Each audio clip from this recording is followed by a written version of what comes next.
After a wild race in Charlotte that found Dylan Clark once again victorious, the OSRL Cup Series roars to the biggest track on the schedule, Talladega Superspeedway. Can Clark draft his way to the front, or will another challenger emerge victorious? Stay tuned to find out. ASN presents the OSRL Cup Series at Talladega Superspeedway. Talladega Superspeedway, located in Talladega, Alabama, is a crown jewel of NASCAR renowned for its sheer speed and thrilling racing. At 2.66 miles, it is the longest oval on the NASCAR circuit, featuring steep banking of 33 degrees in the turns that allow for drivers to maintain high speeds throughout the race. With its wide track and tri-oval shape, Talladega is known for producing some intense, close-quarters racing and dramatic finishes. The track's history is rich with legendary moments that have become synonymous with the excitement of restrictor plate racing, where drafting and strategy play crucial roles. Today, we can expect another heart-pounding spectacle as drivers push their limits in the battle for supremacy at one of the sport's most iconic venues. Format for the OSRL Cup Series is as follows. The drivers are currently finishing up practice and will then run a 2-lap solo qualifying session to determine the grid for our 60-lap, 160-mile race. We will have stage points awarded to the top 10 at the completion of lap 20, and just like NASCAR, a caution will be thrown. The inaugural season of the OSRL Cup Series rolls on, live on the Automotive Sports Network. With Victor Vallee in the production truck and Cody Erdmann next to me in the commentary box, my name is Ethan Halsey as we welcome you to the virtual Talladega Superspeedway just north of Talladega, Alabama. Cameras all season on ASN are brought to you by Whiplash Simcams. Be sure to check them out at facebook.com/whiplashmedia. Thank you to Andrew Cardinal IV for your continued camera support. Ready to leave your competition in the dust? Look no further than DC Designs, your ultimate pit stop for custom racing paint schemes that scream speed and style. Visit Dylan Clark on Trading Paints for all the information regarding your next paint. Well, Cody, we saw last week Dylan Clark return to victory lane for his third victory of the season. Do you think he gets win number 4 tonight, or do you think someone else might end up in victory lane? Yeah, glad to be here, and it's definitely going to be anyone can win this race. As we're here in Talladega, we've seen people go from first to last and down the back straightaway and go from 15th to first through a corner, so anyone just got to set yourself up in the right place at the right time, and hopefully the cards will fall your way. Dylan, he could, depending on where he sets himself up and who wants to help him. Although, with winning as many races as he has, I don't think he's going to have a lot of help tonight, so let's see what happens. Now, usually, as we wrap up our practice sessions here, we're used to Dylan Clark usually sitting at the top of the leaderboard in terms of lap time. Tonight, he currently sits in 10th. But again, you look at how close all these lap times are. You look at the whole top 10, 11, 12 cars, all within about 0.6 of a second here. With Talladega, I feel like lap times do not vary very much once you're in the draft. No, we're going to see the whole field under a blanket being 2, 3, even 3, possibly even 4 wide. This track is wide enough that you can do 4 somewhat comfortably. It is still breathtaking when you're in the car, but it is feasible. I mean, the drivers just have to be really smooth with the wheel, making sure they're keeping it as straight as possible, not really moving around. But 3 wide is easily possible, as we have the painted lines kind of given the separate dedicated lanes. So, and then it also with the tri-oval, it even widens out even more, but the bottom is a little bit bumpy, so the drivers in the middle got to watch out not to crowd in the bottom, and the drivers on the bottom get a little bit loosened and wash up into them, and then we'll have a big one. Hopefully we will not see too much tonight. Absolutely. Thank goodness we're racing this virtually, because in virtual NASCAR, we get fast repairs. So if you end up in a big one, your race isn't quite over like it would be in actual NASCAR. As practice is coming to an end right here, and we will start our single car qualifying. Every driver will have 2 laps here.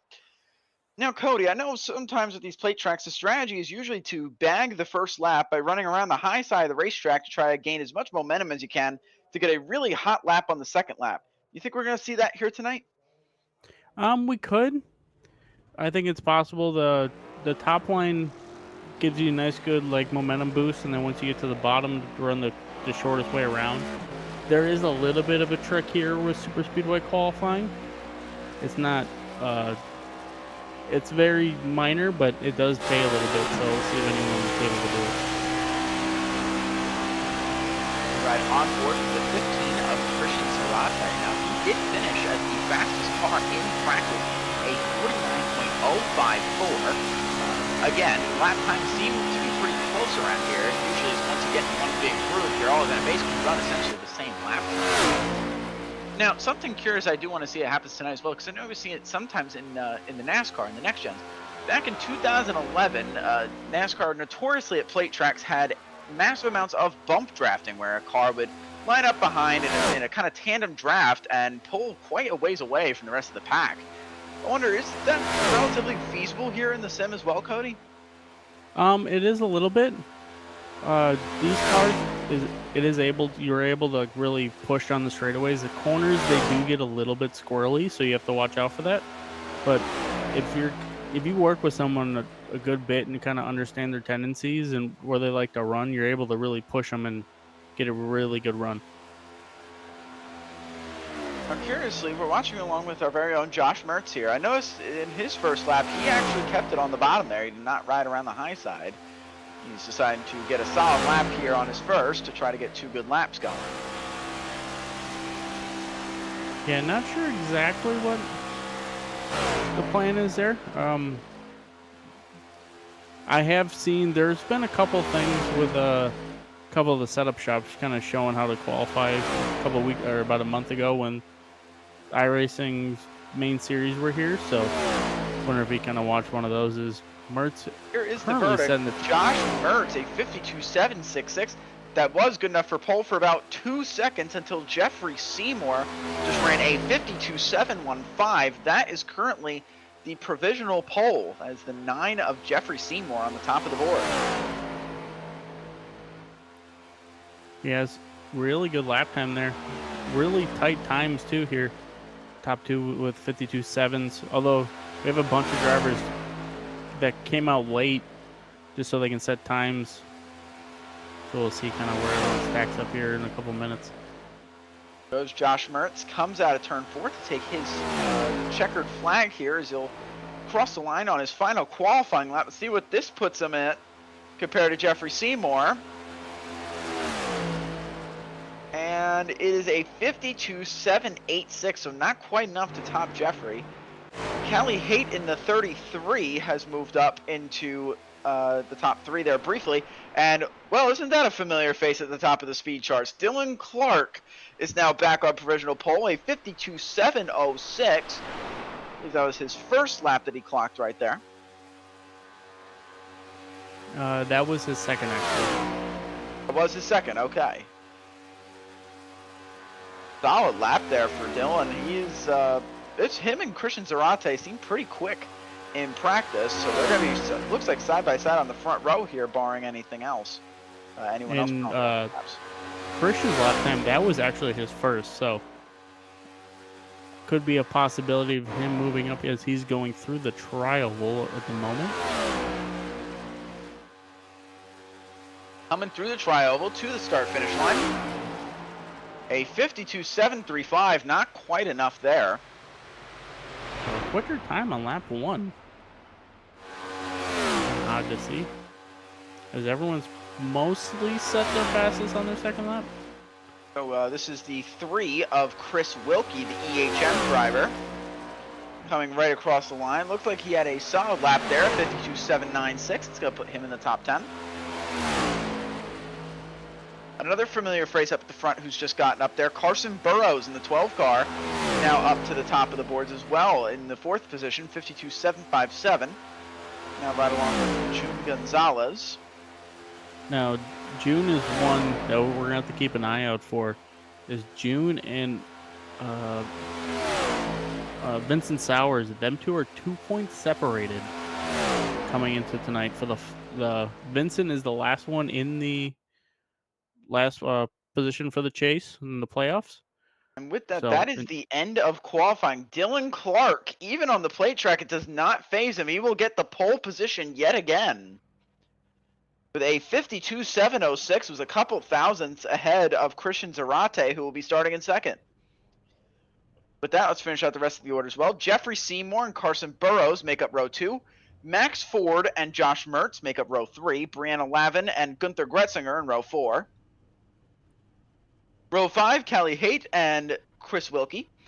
Row 6 is Wesley Woods and Vincent Sowers. Row 7, June Gonzalez and Ryan Hartunian.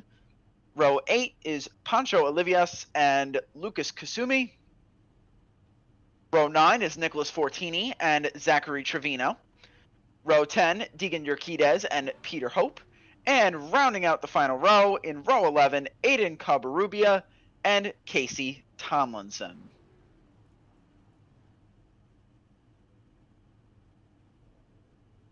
Cars are getting ready to grid up here.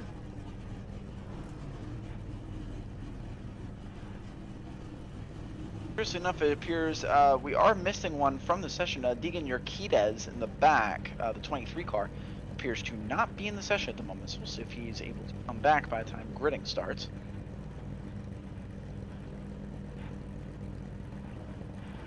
If now we're looking at having 21 drivers on the grid for this evening.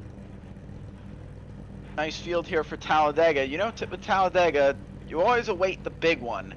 How soon do you think we're going to see that one, Cody? All depends. We'll have to kind of see how these first couple laps go. Everyone's going to be a little bit antsy here on the start. Then it should calm down and ride it out, and then we'll probably get to, whenever we get to the stage, kind of, especially like I was saying, June and Vincent, they're trying to get as many points because they're only 2 points separated. And after tonight, we just have Richmond to make it to the playoffs. So really going to be crucial in trying to get like those two drivers getting stage points, and then everyone else trying to set themselves up for the playoffs themselves, kind of positioning wise. So I would say kind of the end of the stage, and then it'll kind of probably calm back down, and then we'll see probably the last 10 laps it'll ramp back up. So a little bit of roller coaster and urgency, but you never know. It can jump up on lap 10, 15, who knows? Like, it can just happen whenever, so you got to stay on your toes. Absolutely. The stage tonight, I believe, is at lap 20, so it's about a third way through the race. Now, there's a lot of playoff drivers, or playoff hopefuls at least, who are going to be vying for those extra points. This is the penultimate race of the regular season. It's just this and Richmond next week that will make up the remaining regular season. So points are very much going to be very important here tonight, especially with these close quarters racing. It could definitely make for some interesting battles here. Yeah, I'm kind of looking through. We do have P6 is not here with Bruce Silva. They have not showed up, so they're probably they are gonna slide getting closer. So we may have 2 spots open here.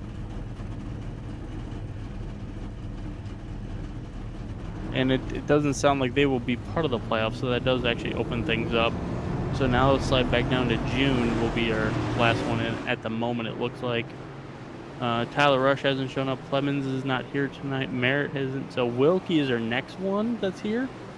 And Wilkie is at 98 points to June's 116. So a little bit of a gap there, but with depending on what happens tonight and what could possibly happen next week, Wilkie does have a shot to make it. So see what Wilkie. Like it's going to be at any track. It's going to be here tonight.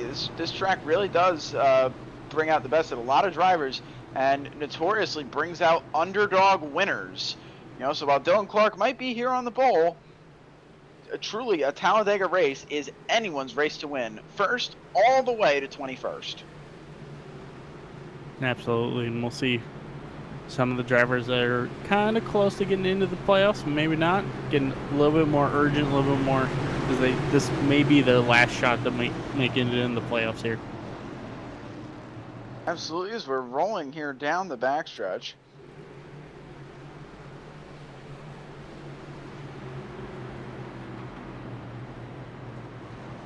Very interesting race. Personally, I always find that Talladega seems to always produce a lot better racing than Daytona does, just because with that wide racetrack, it just gives you a lot more margin for error, if you know what I mean. You know, if you do kind of get loose up off the racetrack, that second line usually isn't right up against you. You have a lot of room to be able to catch any mistake that you make. Yeah, and it seems like the second lane and the third lane, it's like they're a lot more equal. Where at Daytona, for some reason, seems like the bottom is just a little bit quicker.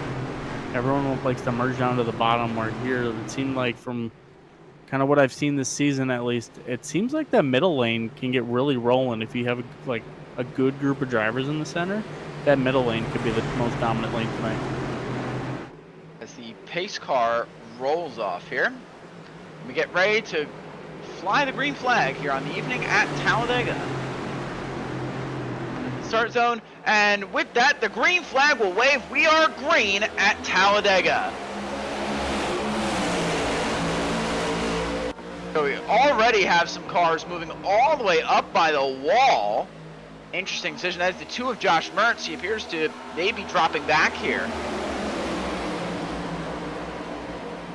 Yeah, it looks like that's exactly what he's doing, trying to catch up with his buddy in the 13, trying to get some drafting kind of work together in the pack. These first couple laps are going to be kind of a learning session because we haven't seen all these drivers together in the draft, so everyone's going to kind of go to school here for a couple laps. Absolutely. Christian Zarate gets out to lead him, and Carson Burrows got a solid run on the outside, enough to clear Dylan Clark on the inside. Up on that high side being led by Gunther Gretzinger. Chris Wilkie in the 3 car, as we just mentioned, is on the playoff bubble. He's definitely looking for a big run here tonight. So sitting second right there. That's going to be a fantastic run so far. As Christian Zarate leads the first lap of the race. Yeah, So Gretzinger looks like he's got a good run here on the outside. Yeah, Gunther's, like I was saying, that middle to high line really, once you get a good group of drivers, can really do some good work up there. And there they go, new leader, 22 of Gunther Gretzinger. I feel like I'm going to get very tired saying new leader. We're probably going to have quite a few of them tonight. Definitely a lot of lead changes occur on these plate tracks, that's for sure. Yeah, we're going to see a bunch of people kind of run up front and then drop back. Just kind of see how quick it takes to get up front, how some of the drivers are pushing, getting pushed. Like I said, everyone's got to kind of learn here a little bit. We haven't seen everyone together until now. Absolutely. Vincent Sowers really pushing the rear bumper there. Chris Wilkie trying to get that outside line to move. Since Gunther left the line, that line has definitely sunk back quite a bit. Yeah, a couple drivers jumped to the bottom. Now we're almost seeing a little bit of a breakaway here. Top 6 cars have kind of a gap until Chris Wilkie's in the wall. Turned, almost saved it, and he's going to get spun off the bumper of Brianna Lavin, and there it is. Our first caution of the day, a big crash on the entrance to turn 3. Oh, never mind. No, the caution is out. The caution is out. I see the board there is still green, but the caution is out. Drivers are slowing down.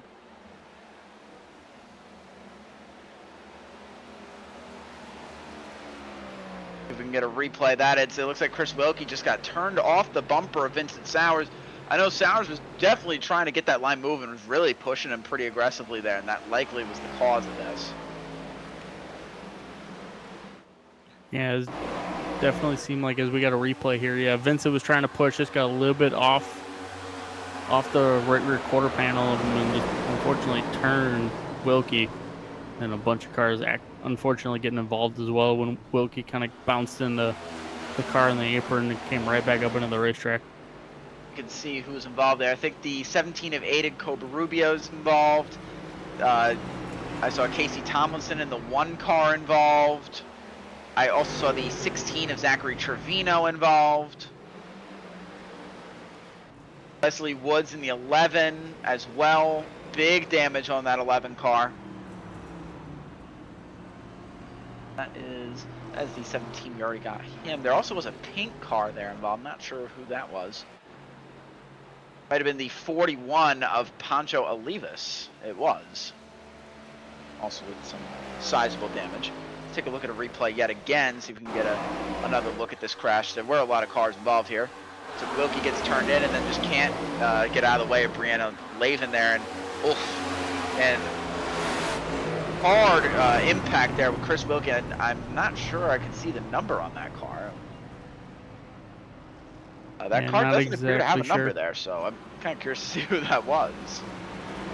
Yeah, you just kind of... Oh, that is Wesley Woods in the 11. Okay, so that was Wesley Woods. Really, unfortunately, tried avoiding it all the way down the low side, but just had nowhere to go there. Just got swept up by Chris Wilkie. Yeah, kind of looking back at it just a little bit more to dissect it. It seemed like Sowers was rolling pretty good with the 3, and then unfortunately Sowers just kind of moved to the right to give another bump, and unfortunately just caught the right rear kind of bumper cover, and it just connected, and then it got Wilkie a little bit squirrely, which turned him down even farther, so it even got more offset. And then once you're that far offset, it's just going to turn them, especially up the front bumper to the Toyota. It has a really nice center to push on, but once you get over to the one side, like the sides, it'll pretty much just hook someone.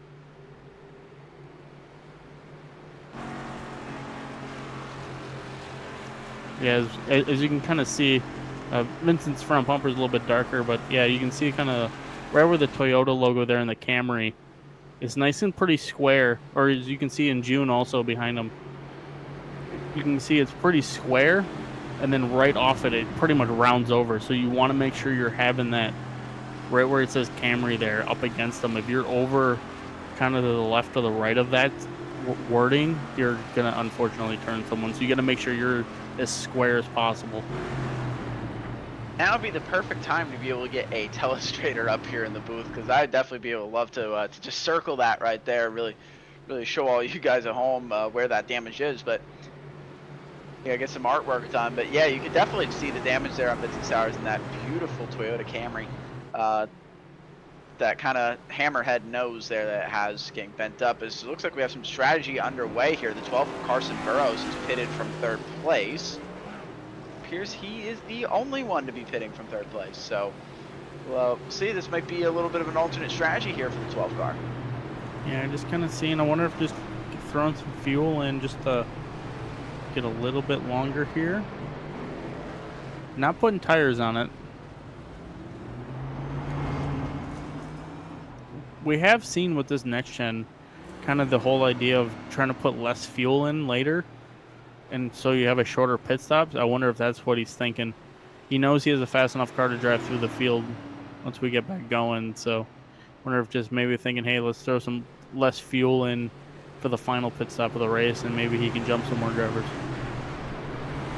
Absolutely, and of course that strategy really only works as long as we don't have any more incidents, because once you get stuck at the back of the field there, you can absolutely get caught up in somebody else's mess.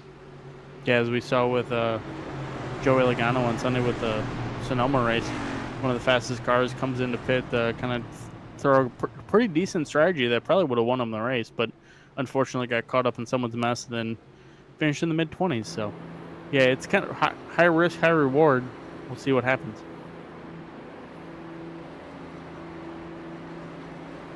Back on the field here, running turn 3. We are double foul, so we're ready to go back green as we come through turn 3, so we're almost there.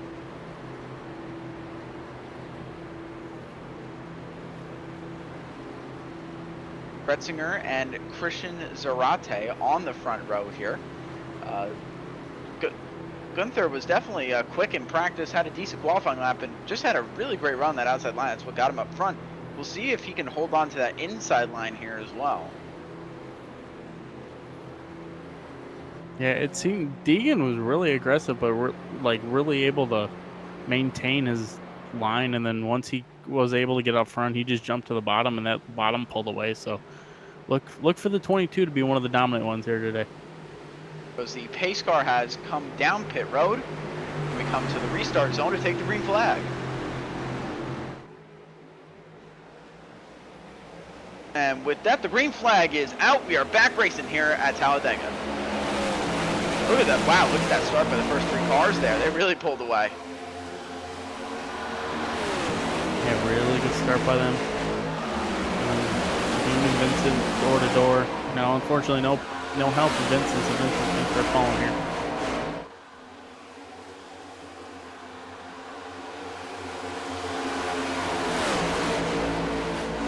Going side by side down the backstretch. A car has peeked out there. I believe that is the...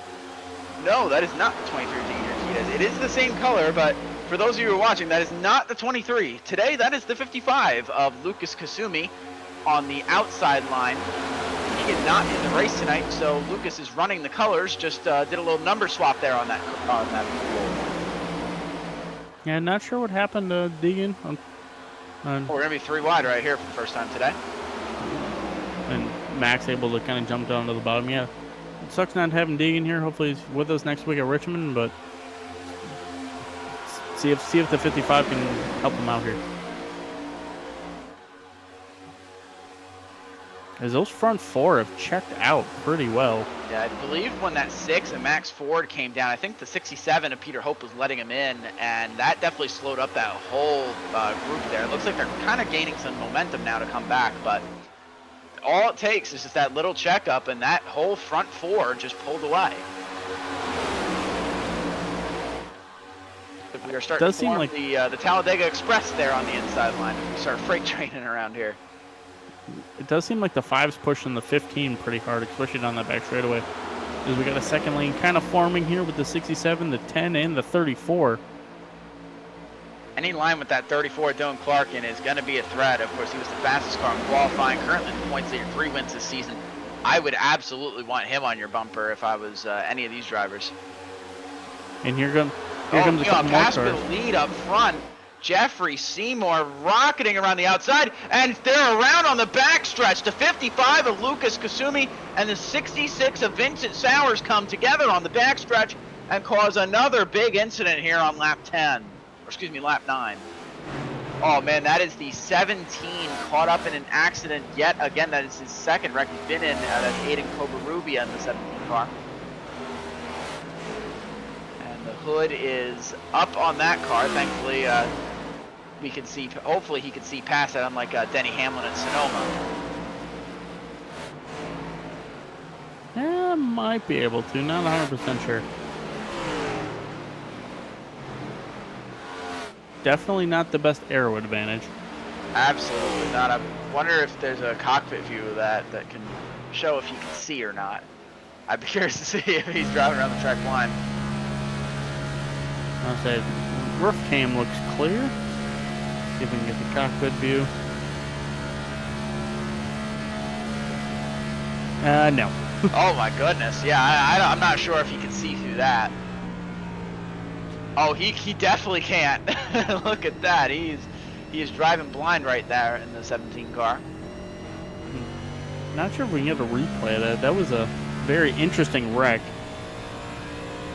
Seemed like the 67 kind of had a run, and unfortunately I know had nowhere to go with crash, it. Did have a pass for the lead occurred. Gunther Gretzinger did hold on to the lead at time of caution there.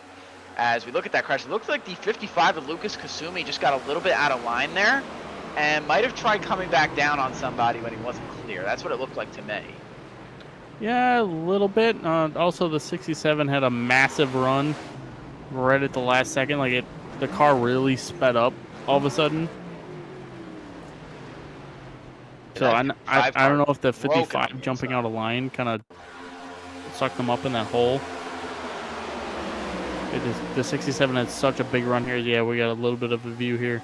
Let's see, they're all going to pull up with Jeffrey Seymour to go around the outside. The 55 is going to follow. It looks like he's going to attempt to go up, and then he came back down, and by that time he came back down, the 67 of Peter Hope was there. Yeah, and just nowhere to go for the 67, unfortunately. And then, yeah, just chain reaction. People just start bouncing into each other. A lot of cars involved. That the 41 of Pancho Olivas was involved again. I believe the 10 of Brianna Lavin was involved as well. 66 of Vincent Sowers was in that incident. Quite a few cars stacked up there. As you see Wesley Woods going around the outside there. He will get the free pass this time by.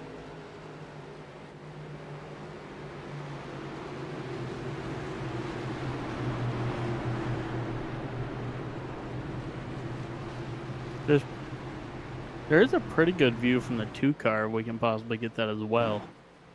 Going through that. That was really close call by the ASN ride.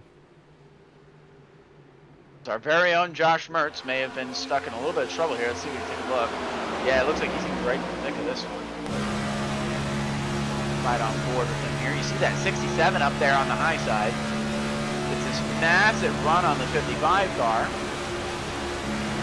And there they go. And the seas parting and away he goes. The seas absolutely parted for him right there.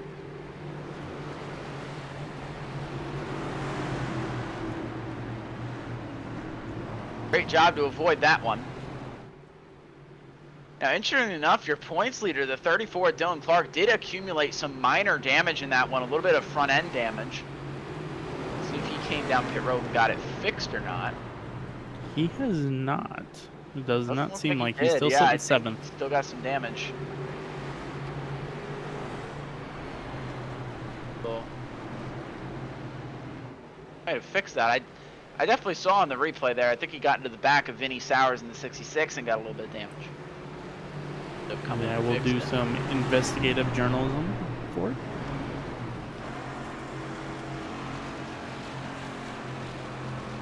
Yeah, that's looking like a clean nose there. It might have been some iRacing graphical quirks playing some tricks on us.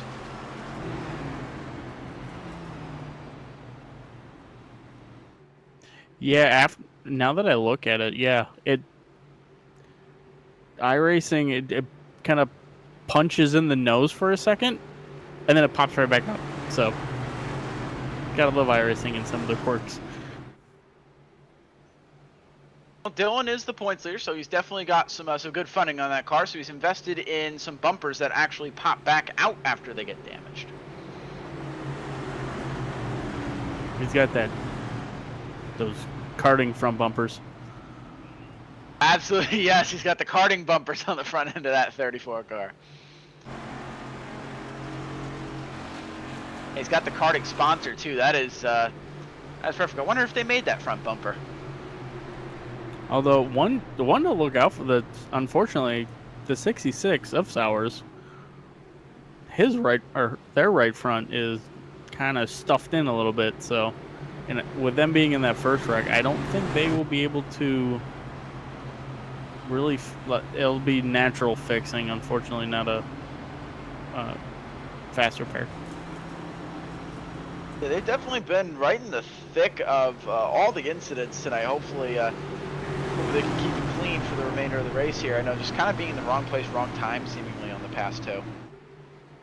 And the 67, 41, and the 17 all are pretty banged up as well.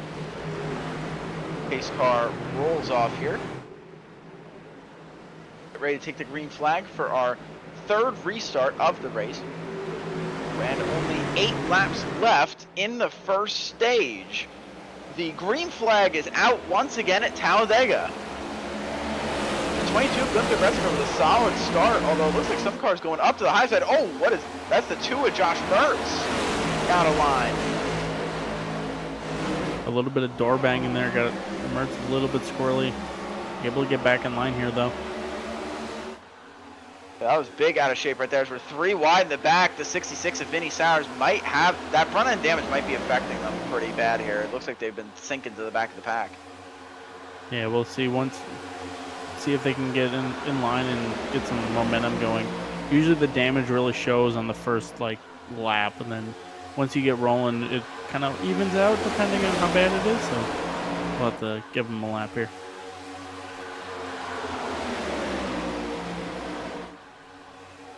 As Mertz looks to get back in line. Little gap between that front pack and back pack, although Josh Mertz hopping back in line is going to allow them to kind of catch up. Behind Josh is the 13, that's his buddy of Ryan Hartunian. Carson Burrows is well recovering after that early incident and that early pit strategy that he used. As Mertz is going for it, going on the outside there, the 16 of Zachary Trevino trying to start that second line. Well, it doesn't look like anyone's going with them. Mertz did side draft up to Dylan for a second, so side draft definitely in play tonight. I wonder if that speed he had by himself is going to lure anybody up there with him. I'm thinking if Ryan and Carson are able to get a run where they can get to his back bumper, I think they could start getting that outside lane to start rolling here. 6 to go here in the stage, and we have the Talladega Express right around the bottom of the racetrack. Josh has attempted to make it too wide a few times, but hasn't quite gotten the help that he's needed, as he's going to go for it yet again. It looks like he's going to actually pass the 16 there. I don't believe he's going to clear him, but he did get past the 16 on the outside. And now I think he's going to start falling here. Unfortunately, not able to get in front of the 13. I think the next hole is after the 6 car, so see if he can jump down after the 6. Another car going with him up there, way in the back on the outside. Trying to catch up as he is falling back quickly here. That was the 82 of Nicholas Fortini who's trying to get up with him. Another car is up on the outside. That is the 33. That's Callie Haight up on the high side. Is the top lane moving a little? Unfortunately, that's not how you do it. We're My going 3 goodness, wide. look at that, threading the needle right there. Top to bottom move by Josh Burns.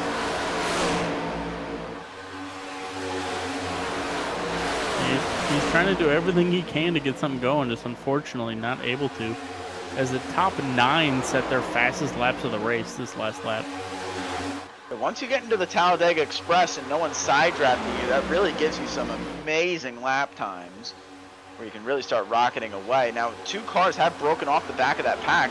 As here we go, we're starting to get some movers. The 12 of Carson Burrows is going to go up to the high side. He's got some help there. The 10 of Brianna Lavin and the 2 of Josh Mertz up on the high side, trying to get something going here. Yeah, this is something that Carson looking just to get maybe a stage win here, as we got about 3 to go once we get to the line. So got to get something rolling when you're that far back. Now they got Max Ford joining them. In. Oh, and Mertz gonna get a little loose there, go up high. Ooh, Dylan Clark looking to move up top. Stays at the bottom here.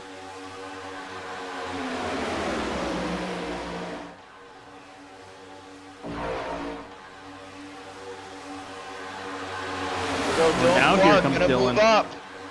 He's going to get in front of this line. Let's see if he's going to get up to the front of this field. Now there should be equal 5 to 5. Although Mertz trying to make it 3 wide. I think Mertz just doesn't want to draft with anybody. I think he just wants to go wherever no one else is. Yeah, Mertz is trying to one-man band this, but unfortunately that is not how you do it here at Talladega. I can tell he's not ran a stock car super speedway in a while. We're going to come and take 2 to go in the stage this time by. As we continue to have 2 lines as Dylan Clark is trying to move up. And Josh Mertz continues to go up by himself. He is a one-man show tonight. As when everyone's single file, he's going 2 wide. When they're 2 wide, he wants to go 3 wide. All I have to say is that the 2 spotter is probably banging his fist against that railing up on top of the grandstands right now. Oh, here goes another mover up front. It's the 5 of June Gonzalez has moved up to the high side. Oh, here. And if Brianna Lavin moving up as well. And Clark going to give it a little bit of a bump there to the 10. Oh, that's a narrow 3 wide right there.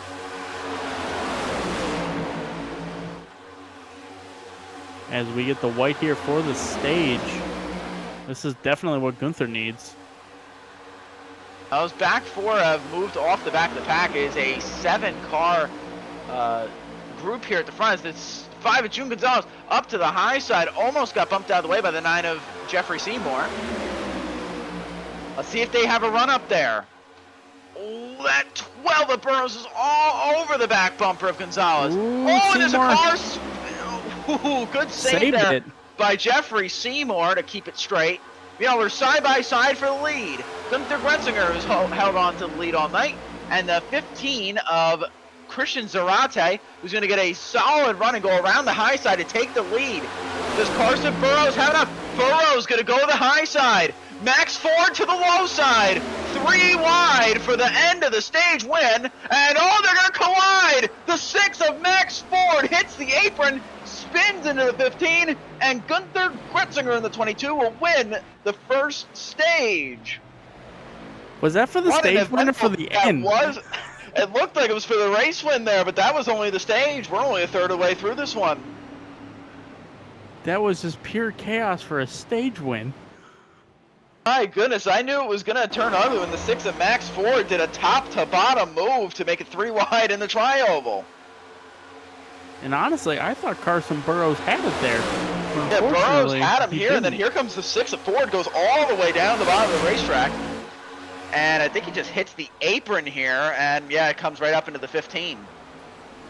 June Gonzalez, the Kills 5 June's with damage car. from that one.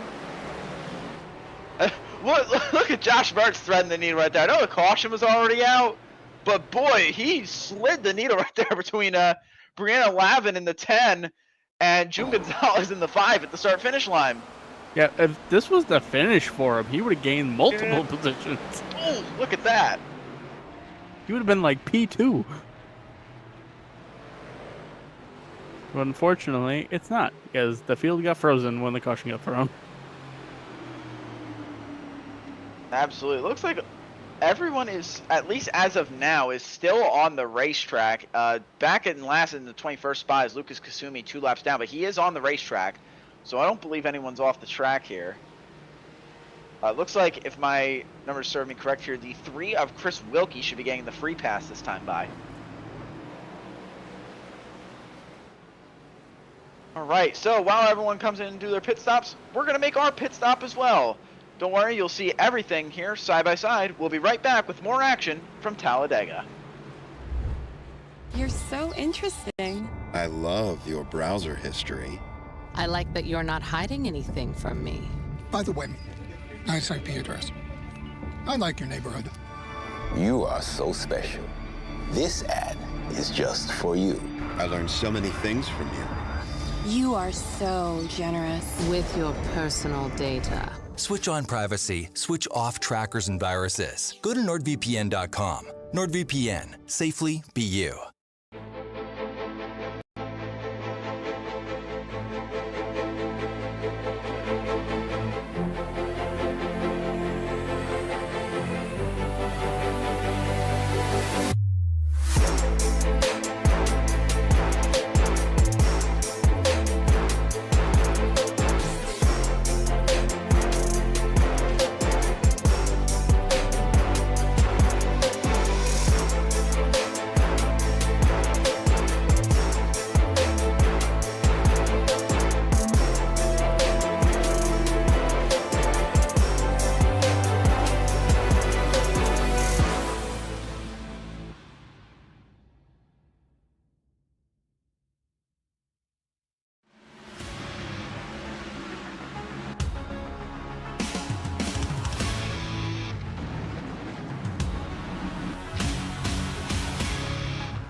Absolutely be doing what he has to do. He has to go for the championship. He has to recover the points that he lost. He's down the race, takes the lead in the 12.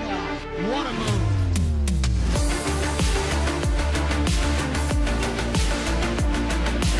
And he takes the lead and holds Side by side between these two in the turn one. This is going to get spicy.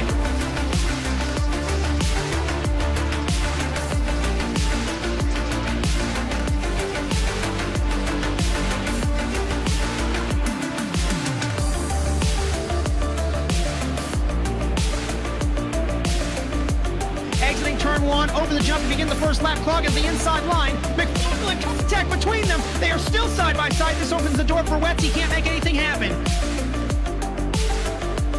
From the 26, he has not won in quite some time. Dragster acing the entry to turn one, up heading to the inside of Magnus, gives him a nudge.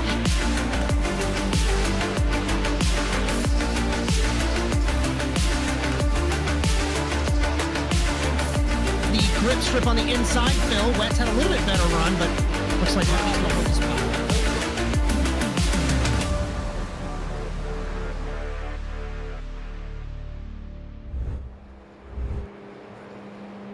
Welcome back, everyone, to the OSRL Cup Series Round 7 here at Talladega Superspeedway.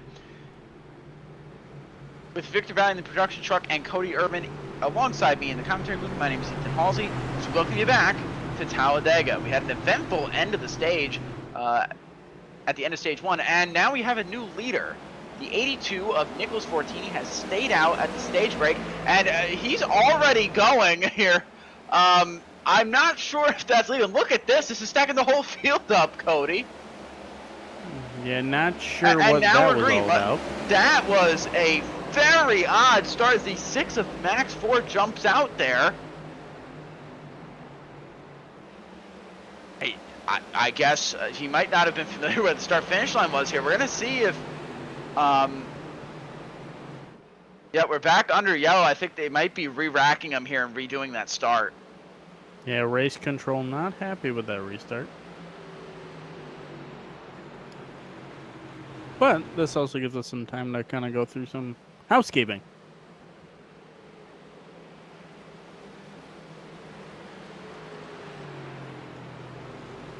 Let's see what happens here, because they might be redoing the restart, but obviously I know some cars change positions there.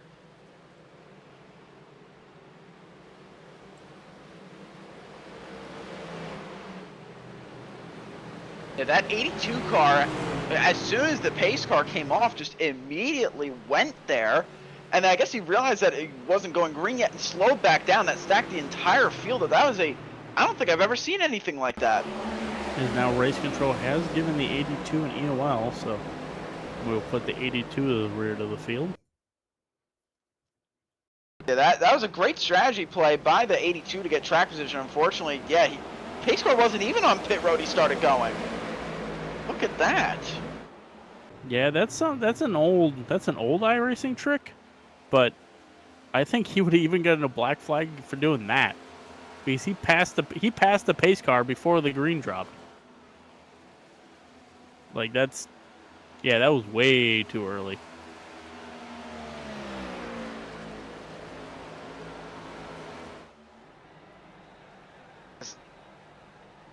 Because you really can't see the restart zone from that view. Thought we'd be able to. It is a little bit deceiving.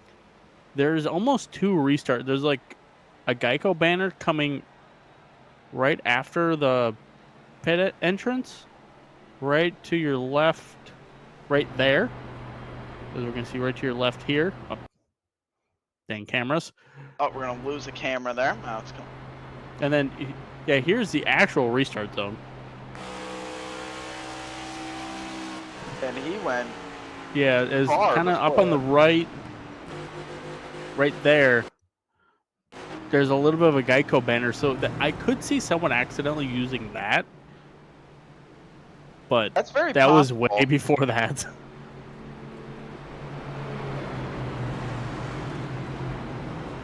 Well, see, no one pits here. I'm assuming everyone came down and pit previously, so no one wanted to come down and top off. Now, I'm not sure what the fuel run is here, but it looks like there might be some cars on pit road. I think that is the 5 of June Gonzalez on pit road. Oh, no, excuse me, that's the 41.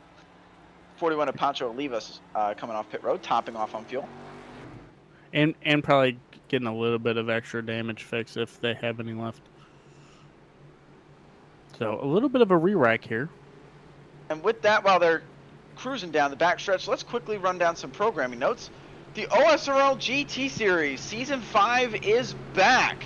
Season 5 will kick off. Round 1 will be at Daytona on Thursday, June 13th, 8:30 p.m. Eastern. We'll be going live for that one as the GT Series returns back to its GT3 roots.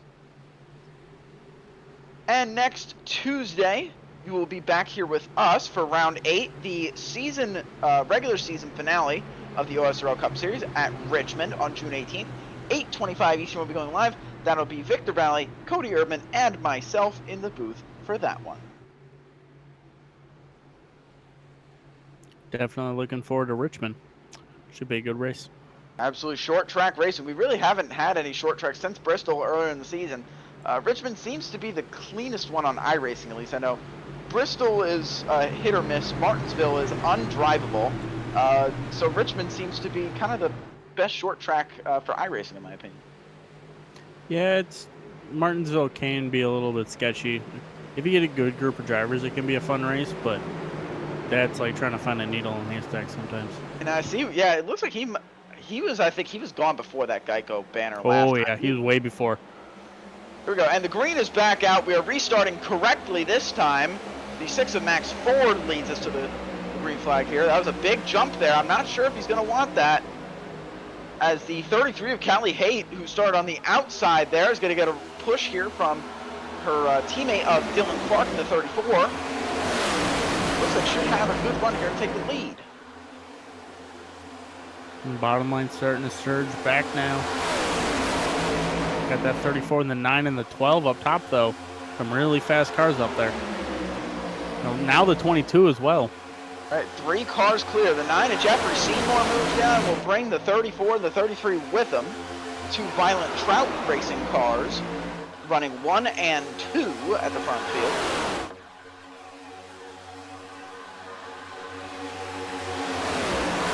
And this front group starting to pull away again. We've seen, once cars getting lined up, whoever is double file will just start fading back from those cars lined up on the bottom. Because it does seem like the 6 does have a tiny bit of damage. Not sure if that bottom lane is aware of that. Yeah, you can see it there on the right side of the car. You can see the hood's kind of bent up a little bit. It's definitely gonna have some aero effects. It seemed like the 2 cars trying to get able to clear the 22. As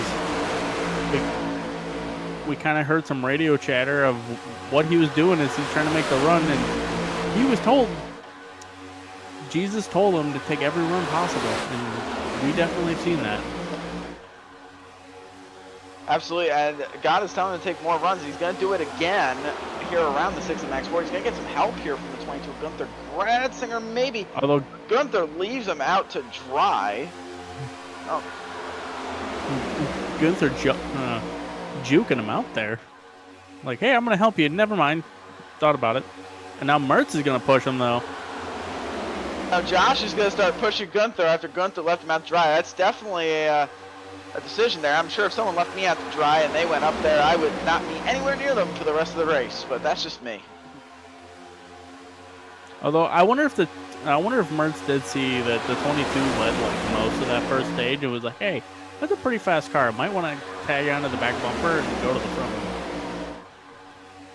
Absolutely, he has had some fantastic pace the past couple of weeks. He's definitely destined to win at least one race this season. And so far tonight, it appears to be his night. He has been up front most of the day, which again, Talladega is not the easiest thing in the world. You know, you can get shuffled to the back pretty easy, but he's found a way to maintain his position in the top 5 all night. Yeah, it seems like that Vallee Forge sponsorship has really put some good tires underneath them and some good power underneath the hood. Now we'll see here if the 34 Dylan Clark's gonna come up here and block this run or anything like that, because I know he is glued to the back there of the 33. But if they start getting a run and he's gonna go up and meet it,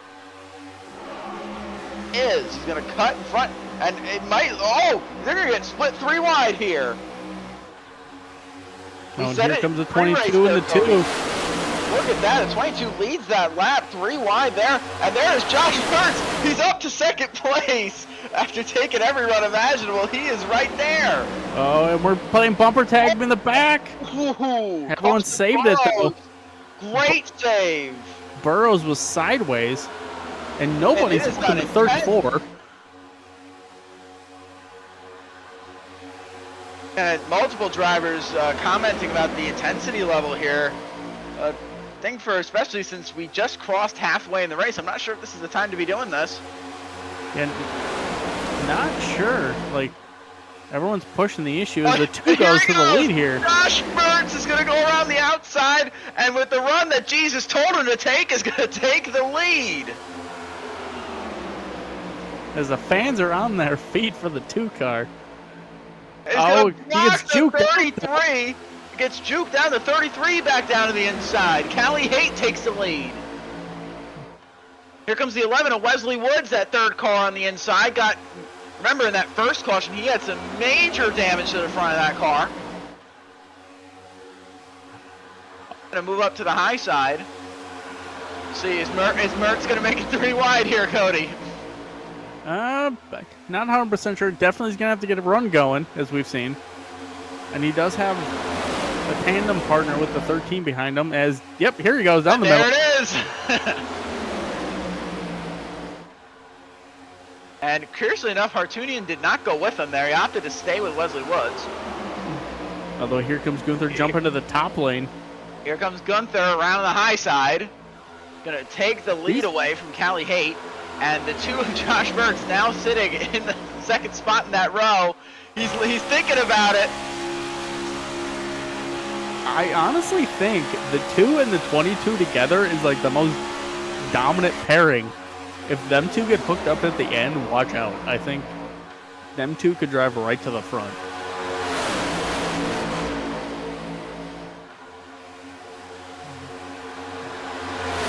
Those guys are both just like road course guys, but they can really draft together really well here. There's the 22 looking to shot the bottom. Side. Mertz still on the high side.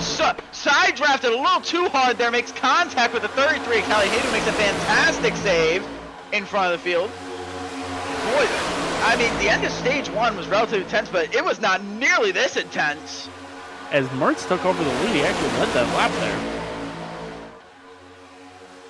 All right, guys, how about this? Our very own Josh Mertz running out in front here at Talladega. And trouble! Cars around. Jeffrey Seymour gets turned. June Gonzalez into the wall. Caution is out. And Vincent Sowers, couldn't quite save it there. Vincent Sowers goes into the wall. Seems like they've been involved in every incident tonight. Yeah, it's definitely not what they wanted to see being around that playoff bubble. Boy, and Cody, I'm sure I wasn't the only one thinking this. We both knew that was going to happen. It got very intense there, especially for this part of the race here. About lap 34, 35. Like, we're only not even barely halfway here, and it got really intense. Yeah, it started with the 5 and the 13, unfortunately.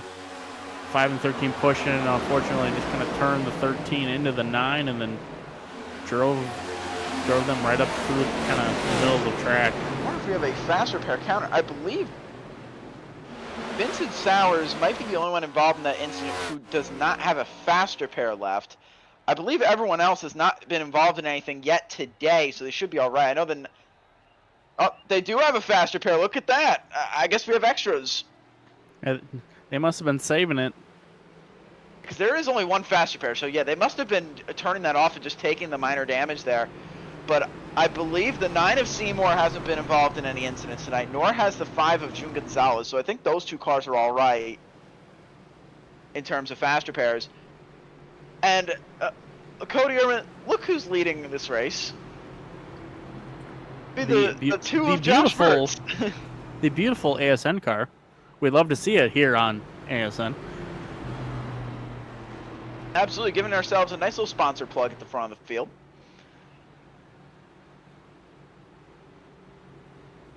We have no bias here at all for any car on the track. Absolutely not. And I mean, he has been making some bold moves tonight, but I mean, clearly it's working. He's sitting up here in the first position for a reason. Yeah, apparently my little pep talk asking him what he's doing, I kind of have to eat my words a little bit because it's obviously showing he knows what he's doing. Although I'm now wondering okay, never mind. Minor technical issue on my part. Yeah, no, it's definitely an interesting to see that sometimes we have seen the more the more aggressive car come out to win. Kind of Ricky Stenhouse Jr., Dale Earnhardt Jr., that kind of. Sometimes when you're more aggressive, it does work out, but it's more high risk, high reward as we have a handful of cars getting their damage fixed. Coming off of pit road, looks like Brianna Lavin. You had the 12 there of Carson Burrows.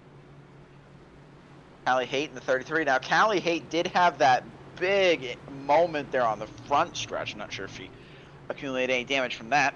Now, if my scoreboard serves me correctly here, I believe the 82 of Nicholas Fortini should be the free pass car. Or did the I 41 believe of so. Pancho Olivas already take it? Because I know the 41 is about 31 seconds back, so I'm not sure if he is back on pit road. June Gonzalez is also still on pit road, so maybe there wasn't a faster pair taken for that I 5 do car. not believe so, as And June the is 67 gone. of Peter Hope is there as well. I'm not sure if looks like he is out of the race here. So that's big for the playoffs. This June opens the Gonzalez door for out of the Wilkie. race. That does open the door for Chris Wilkie. The 67 of Peter Hope finally leaves pit road. Same thing with the 41 of Pancho Olivas. I believe that should leave the 82 here as the free pass car. Which Wilkie is sitting P4 at the moment. So this really could help him. Chris Wilkie having a fantastic run here tonight, running 4th place. Definitely love to see one of EHM's own get a win here tonight. No bias or anything like that. I may or may not own that team, but that's not the point.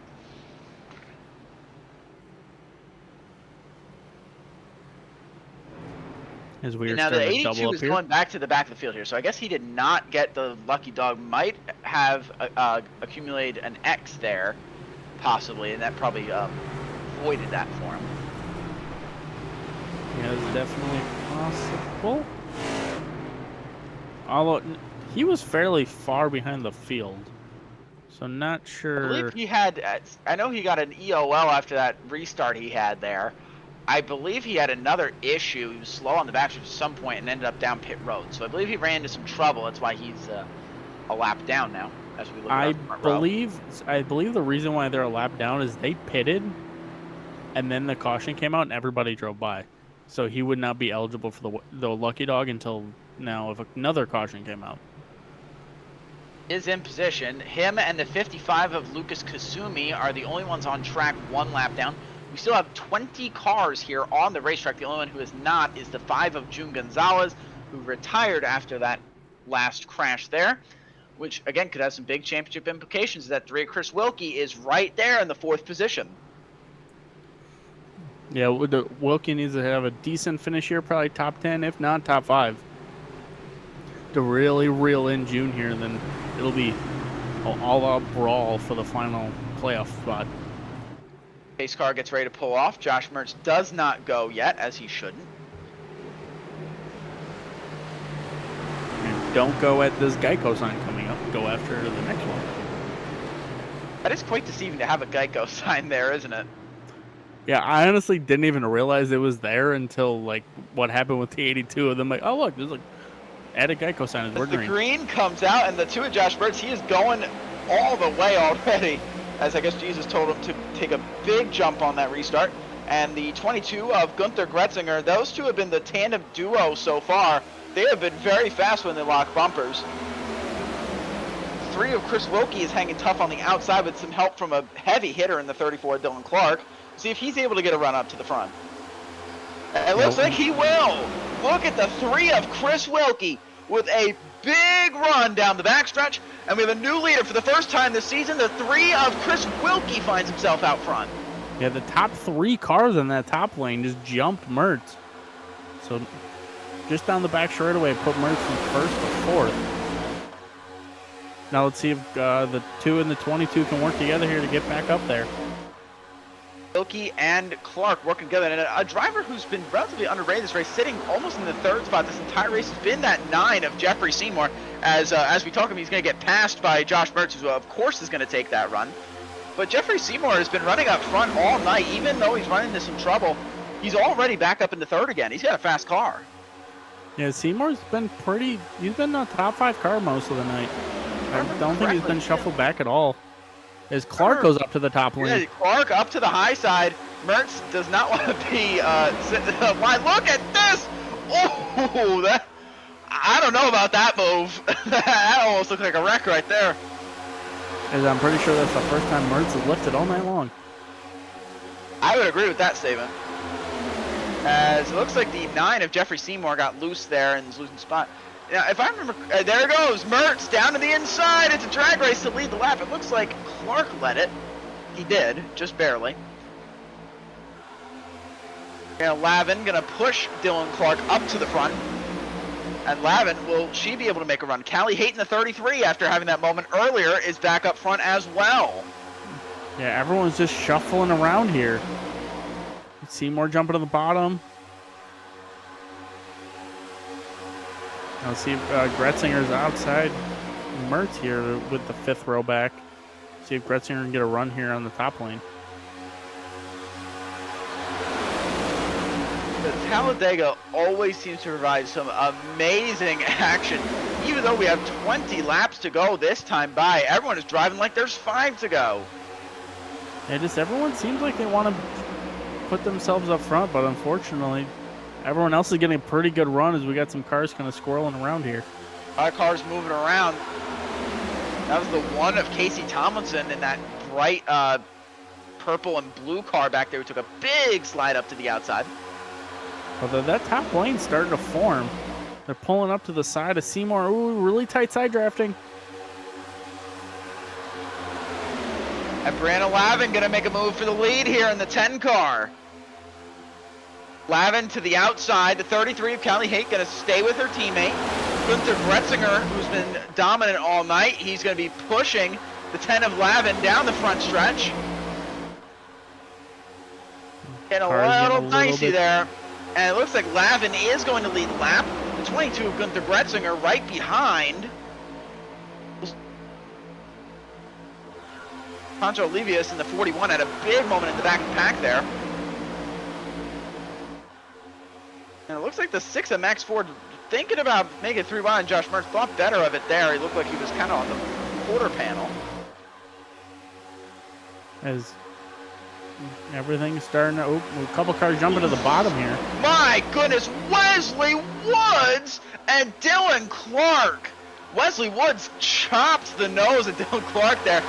Clark was very lucky that he spared him there. He very well could have absolutely ran him over. Clark came in over the radio and said, "You were not clear." Indeed, he definitely didn't look like he was. As we got cars kind of moving all around. We got Mertz jumping to the top lane, making it 3 wide, getting around the 3 car. Or possibly not anymore. Josh Mertz has decided to pull out his best Ross Chastain impression here tonight, taking every run imaginable, making it 3 wide at every given opportunity. And, well, that got him to the lead earlier. We'll see if he can get back up there. Although I don't believe the Ross Chastain move will work here. Well, he did I believe so, especially at 5 to go. I don't know who's going to want to go with him, knowing that he'll just a little bit of contact between the 2 and the 3. There. You know, we are 3 wide for the lead.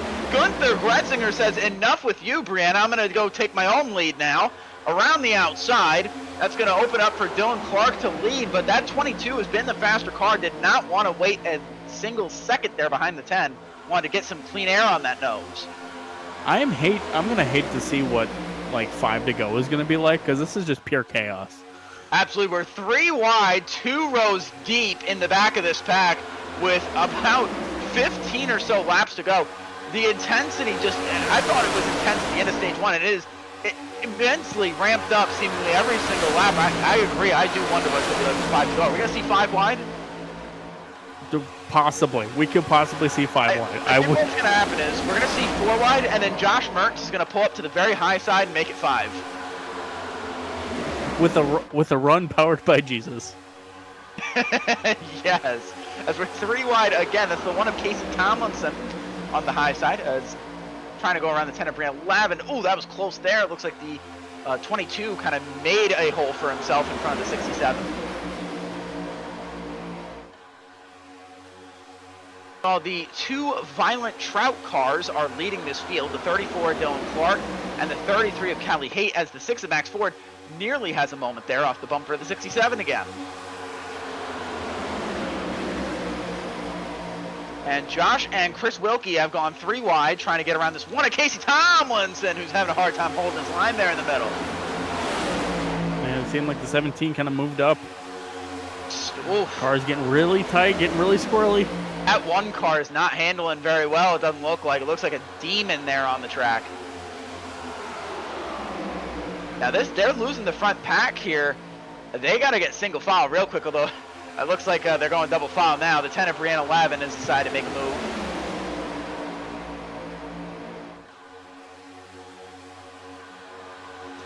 As everyone seems to be out for themselves besides the two teammates that are magically out front. I don't know. Oh, I don't think that's much of a coincidence. Oh, car in the wall. In the back. Cars in the wall, cars on the 55 of apron. Lucas Kasumi and the 1 of Casey Tomlinson. That is the battle for the lucky dog, by the way, so that explains the intensity there. Meanwhile, we have a lead change up front. Somehow Jeffrey Seymour and Gunther Gretzinger have ended up the front 2 spots on the inside. And Callie Haight is now multiple cars back. And Wesley Woods goes around the outside, 3 wide. I don't think Dylan Dirk is not sparing him this time. He spared him a couple laps ago. He is not going to spare him this time. He gave him a big shove. Oh, and there's a car in the wall. It's the 33 of Callie Haight. The 2 of Josh Mertz is involved. And oh no, the 66 of Vinny Sowers is crashed again. I believe that's the 4th incident that they've been involved in. The 1 of Casey Tomlinson involved as well. 66 is crab walking down the back straightaway, and the 1 is smoking. Haight and Mertz collided on the backstretch. Not sure if that was a Mertz 3 wide move or what. Let's get a replay and see if we can find out. Well, that I guess we know whose bumper that came off of. Let's see, Mertz is on the outside of Haight here, 3 wide. We're gonna come out of turn 2. The 33 is looking a little wobbly. Just came up into him, it looks like. Yeah, it seemed like the 33 came up and the 2 came down at just the wrong time, unfortunately. I think the 33, was trying to move up because I think the car on the inside of her there was getting a little squirrely out of turn 2, so it was probably just trying to give them some room. I think that might have been the 22 of Gunther Gretzinger down to her inside. Nowhere for the 1 or the 66 to go either, as they are just unfortunate casualties. That 66 has skirted death all night, and looks like, unfortunately, that finally might be the end of their night there, which is unfortunate. That 66 is, that is going to the junkyard after that. That's been about 4 wrecks, I think, now. Because unfortunately, the 1's really bad. I think they're trying to fix the car here. Let's see if the 1 has a fast repair. Does not. So the 1 of Casey Tomlinson, did he just tow back like 2 spots there? And not sure fully. It was 66. Looks like they're working on damage. We do have some takers down pit lane here.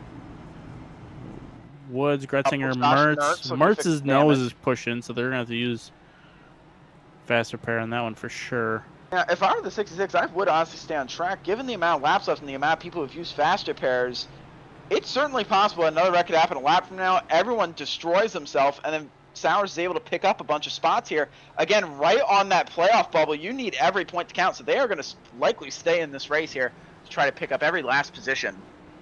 As the 1 did have a fast repair, so although they are 2 laps down now. But yeah, never say never. Yeah, we'll see. It's going to be interesting here. The 17 coming off pit road, the 22 Gunther Gretzinger on pit road as well. 33 at Callie Haight gets a fast repair and is back going again. I'm not sure if we got any lucky dogs there. I believe we did. The 55 of Lucas Kasumi, I believe, got the lap back here. As Vincent Sowers has pulled out to the garage, so another casualty, unfortunately. As our 2 playoff bubble drivers, unfortunately, not having the best night. Oh, there's one bubble driver who is greatly going to benefit from this. That is the 3 of Chris Wilkie, who's the only one left on track of those bubble drivers.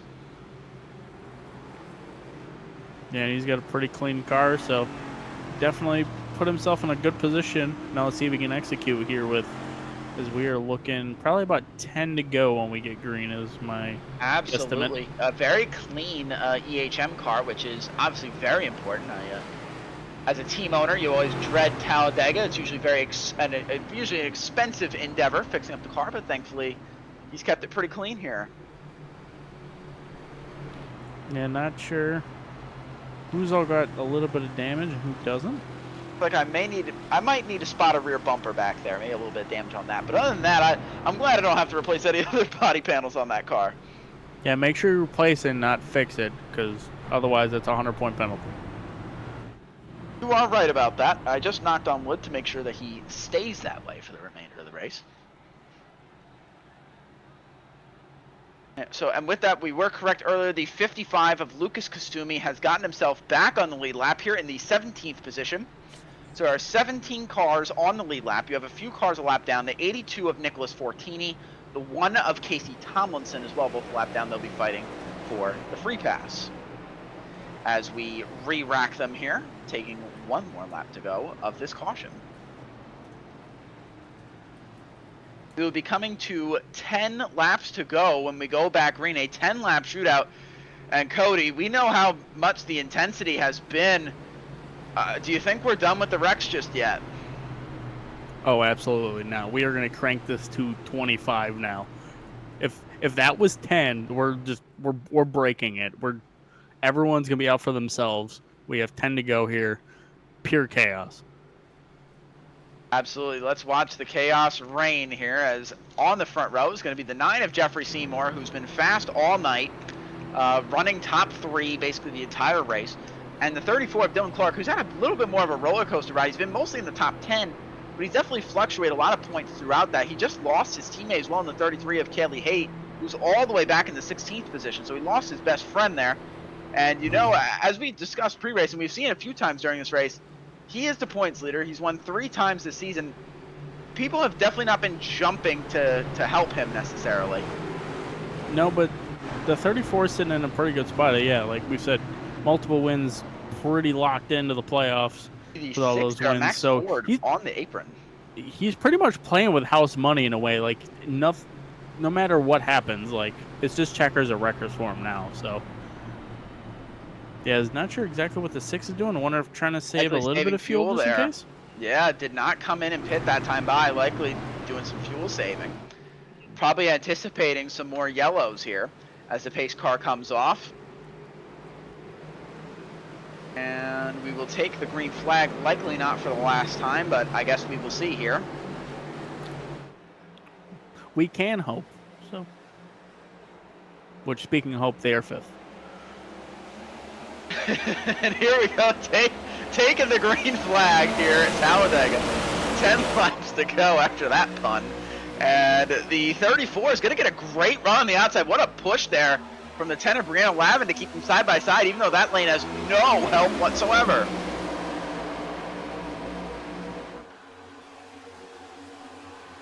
And to go. A lot of cars in the back there are damaged now, and that is kind of creating a whole separate pack of all the Goonies with damage back there, as you can see. I think the 5 of June Gonzalez has been involved in a few crashes tonight. It's Poncho, excuse me, I keep mistaking the two. They have very similar paint schemes. The 33 there of Callie Haight also in the back. There's now Real 3 wide already. Carson Burrows, and Josh Mertz sees that and like, yep, I'll take that too. We got a couple of cars going 3 wide. And the 9 of Jeffrey Seymour will lead the lap. Oh, that looked close there with the 6.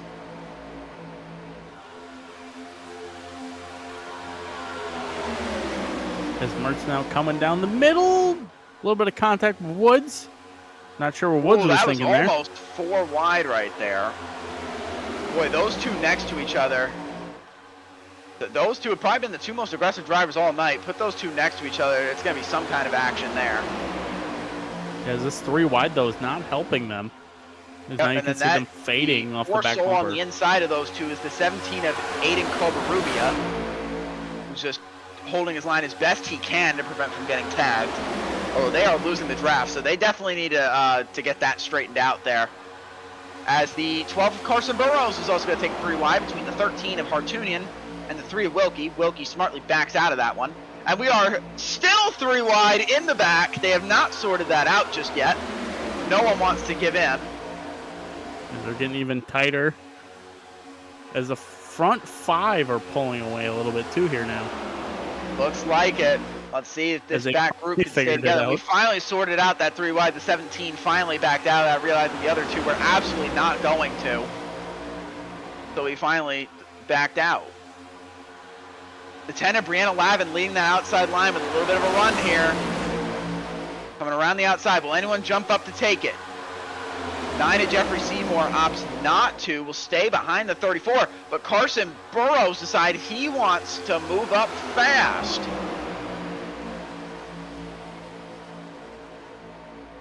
We're very briefly about to go forward. Oh, Mertz might do it. I think Mertz might do it. You know, cars are moving around a little bit. Everyone kept it in line though. We have 7 laps to go, and well, I think we anticipated the intensity to go up, and this is definitely expected. As the 6 of Max Ford moves up to the outside, he's going to have a run for the leader. Max Ford in the 6 car with help from the 67 of Peter Hope going to the lead. Ooh, car's getting a little bit dicey here. Pack is starting to tighten up. Dicey there, the 10 having to back out. Look at this pack right here. It is a mess at the front of this field. Desperately trying to get up front. Josh Mertz right in the thick of that battle right there. Look at this, we might be 3 wide for the lead. The 10 of Brianna Lavin trying to gain the 12 of Carson Burrows, who's trying to make something happen on that high side. Wesley Woods having a hard time holding his line in the middle. Yeah, Woods has been kind of washing up in the middle of 1 and 2 there. And bouncing into the inside doors of everyone on the outside. Thought about peeking out, did not quite do it there. And the middle line has died out. Oh, there it is, the 2 and 22, the magical combination that's been all night. The 2 of Josh Mertz, the 22 of Gunther Gretzinger have found each other at the top side of the track. And Burrows tries blocking them says, run. No, I don't want to go too wide. I want to be 3. And he's going to go around the outside here. Try to get a run. 5 laps to go as the car spins down the inside. And the 11 of Wesley Woods gets turned around. And the yellow flag comes out with 5 laps to go. The fact that a pack like that only produced a single car incident is impressive. Yeah, it definitely thought that Woods was going to be coming back up the field, although the 13 just got crossed up in the middle of the track right now.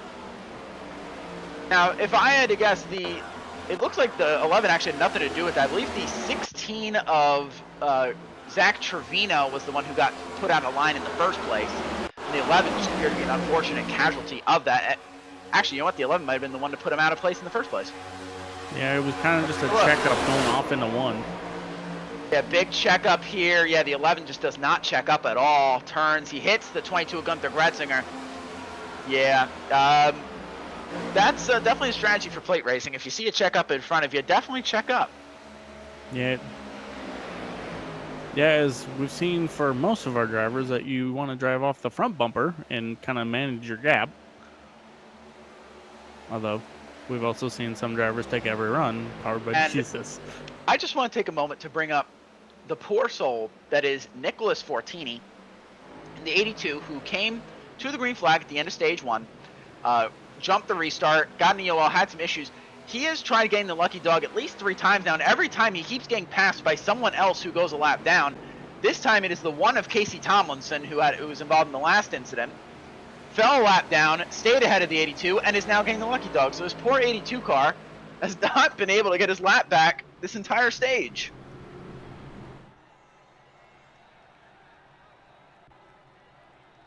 And now it might happen again as the 13 of Ryan Hartunian is about to go a lap down. So if we get another caution, that poor 82 might not get in the lead lap again. We're seeing if anyone's going to pit here. Does not look like it. Oh, it looks like the 55 will. So 55 and 41 will make pit stops. Now, he was the lucky dog that passed time by, so he's probably just coming down to top off here. Yeah, top off. Maybe throw some tires on it, possibly. Same thing with the 41 of Pancho Olivas as well.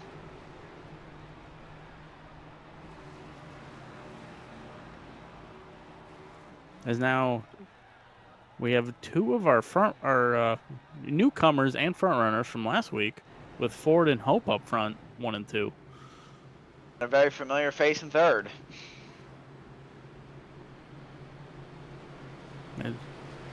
There goes the one. Casey Tomlinson gets the free pass as the 82 of Nicholas Fortini once again has to wait to get his lap back.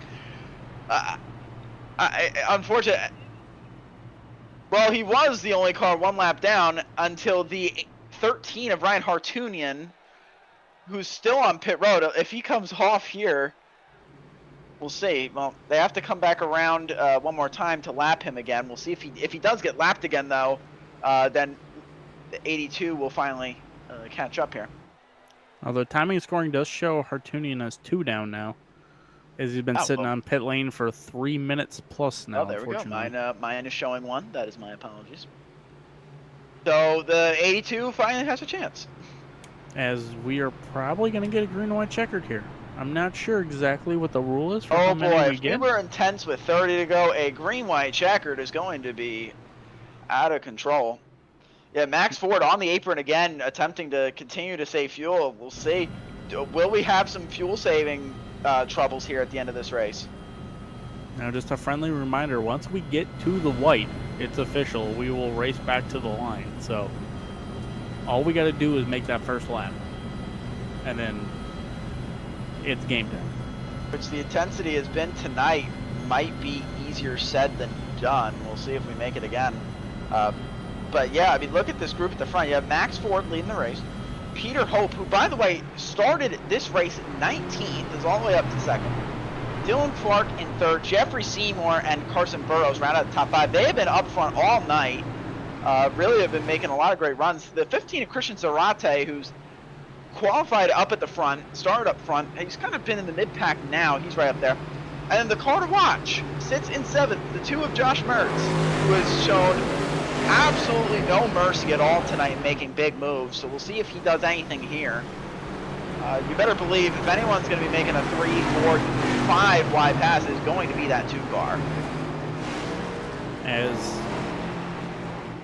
Do you have any predictions, any guesses on who's going to end up in victory lane?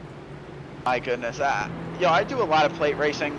So I always say, if you're starting this restart here in the first row, you're a sitting duck. You're probably not going anywhere.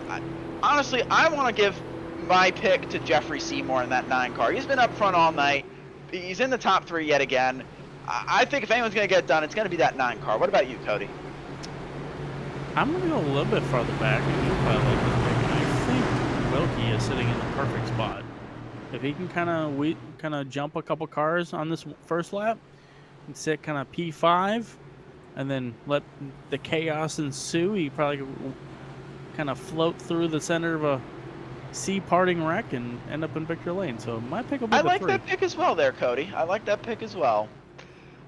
And we'll no bias at all or anything like that. We'll see if Victor Vallee in the production truck has any picks either. We'll see who he thinks is going to come up from. And we're hearing, so our production truck here, Victor Vallee, he's going to say the 22 Gunther Gretzinger is going to make it to victory lane. I absolutely see that argument. He's been one of the fastest cars all night.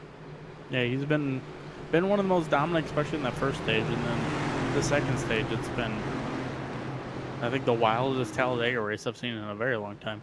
Well, here we go. Let's see if our predictions come up true. Here we go. The pace car is off. As we get ready to take the green flag, thankfully Max Ford does not go yet. He's going to wait till the Geico restart zone where he's supposed to.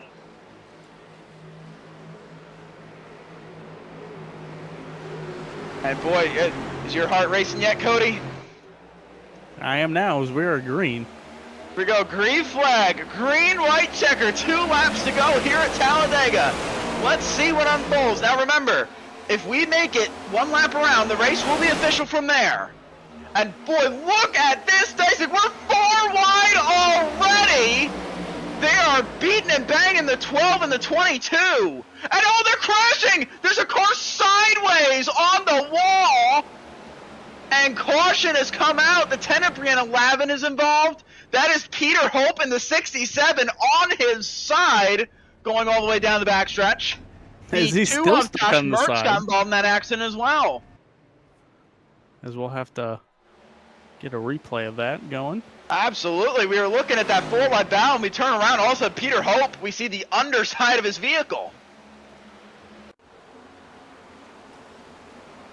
Look at that. Yeah, so we go 4 wide right here. The 17 right there goes all the way around the side, and a great move. That was Cobra Rubia going around. Yeah, it looks like just a late block there. The 9 of Jeffrey Seymour, Christian Zarate, and Cody Erdmann. How about your pick? Chris Wilkie sneaks through that accident right there. He's going to be at the front of the field. And they that's were the still 33 wrecking down the back of straightaway. Hate still crashing. And in the background, the 67. And with that, I think we have to check the replay, but I think the 82 might have finally got his lap back. I think the 82 has finally got his lap back. He's on pit road, though, so we'll see. If don't tell me he pit there with damage and then ended up missing the lucky dog. That'd be such a shame. I do believe he did. He's on pit lane. Oh, I feel so bad. Seemingly, he had so many attempts. As we're kind of curious on the fuel situation at the moment. Absolutely. I think we should be fine. Now, I'm pretty sure Jeffrey Seymour was just heavily involved in that crash. He's sitting here second place. I see some damage on the front of his car here. It appears he's opting not to fix it. That is an interesting decision. That is substantial front end damage. I would definitely be concerned for anyone behind him. I don't know if he's going to get any kind of run here. It's going to be Josh Mertz in that 2 car. As Fortini does have a black flag, so. Oh. And unfortunately, Hope does have a meatball. Now, I'm seeing here from race control, it appears the 17 of Aiden Covarrubia has gotten an EOL penalty. I'm not sure what for. I know he did go 4 wide there on that lap there that caused that incident, but I'm not sure if that's the reason for his EOL, but he does have an EOL. Yeah, not exactly sure. 6 and Max Ford is still saving fuel. I wonder if we're just trying to play it safe. Yeah, the 15 also has a meatball flag. 67 has a meatball. I know the 67 definitely has a meatball. Yep. He was on his side earlier. Well, and it's still staying, so 67's out of a fast repair. The 1 has a meatball and out of fast repair. Yeah, he was involved in an earlier incident, I believe at the end of stage 1, I believe he was involved in that wreck. Let's see if we can get an onboard with that 67. I'd love to see him on his side there from his cockpit view. See, here he is, smooth sound, clear as day, nothing. Oh my goodness, yeah, well there it is. And just going along here, and all of a sudden turned and wall. And now looking at everyone driving by. You can see the inside of the safer barrier there.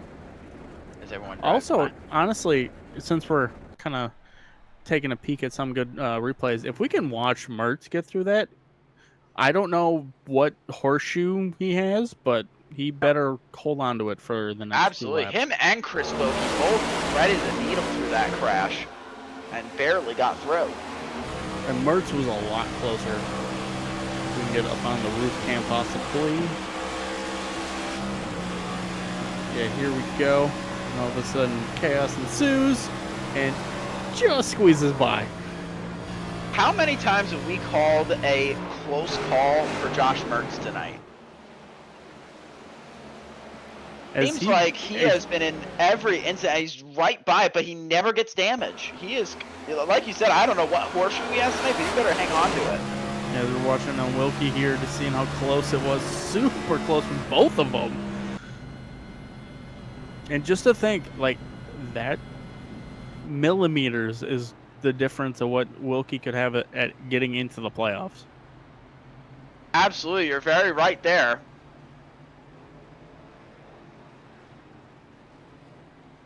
As it feels Are we having kinda trouble split for up the 3 car here? Yeah, not sure exactly what's going on 100%. Should be 1 lap to. We should be 1 lap to go here. Now I know the 6.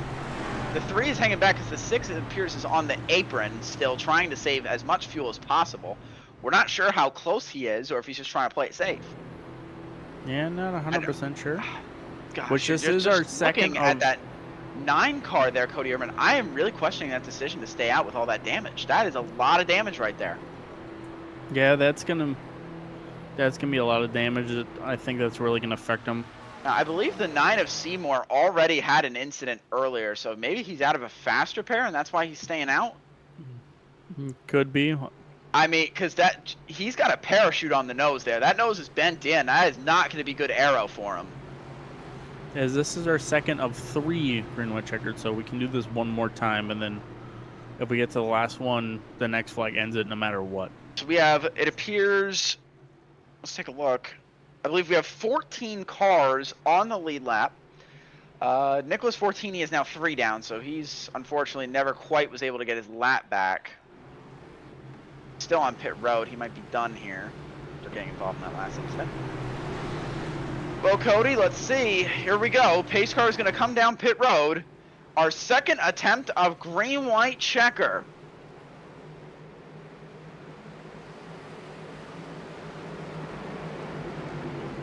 Here's all of our picks are still on track, although mine is heavily damaged. As we come to the Geico restart zone, we are green flag for our second green-white checker, 2 laps to go.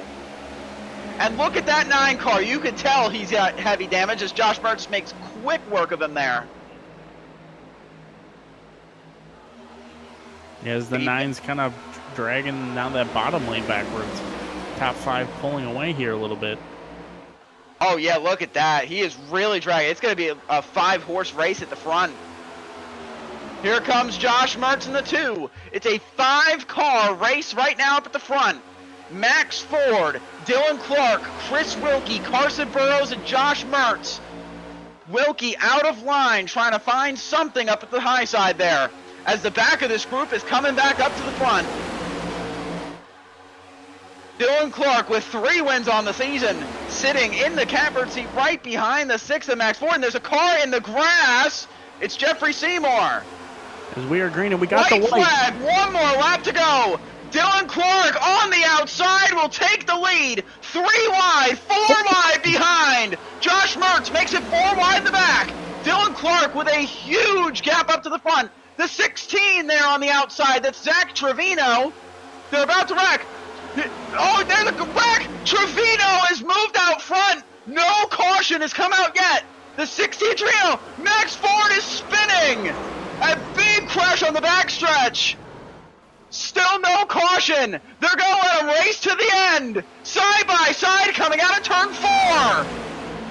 Dylan Clark around the outside. Moves down to the inside. Callie Haight comes to the inside. And coming to the start finish line. Win number 4 for Dylan Clark. He has found a way again to win his 4th race of the season at 4 different tracks. This is unbelievable. I'm just speechless. How he was able to kind of manage through all of that. It looked like that 16 of Zachary Trevino might have had it for a second. And you could argue he would have had the caution been thrown.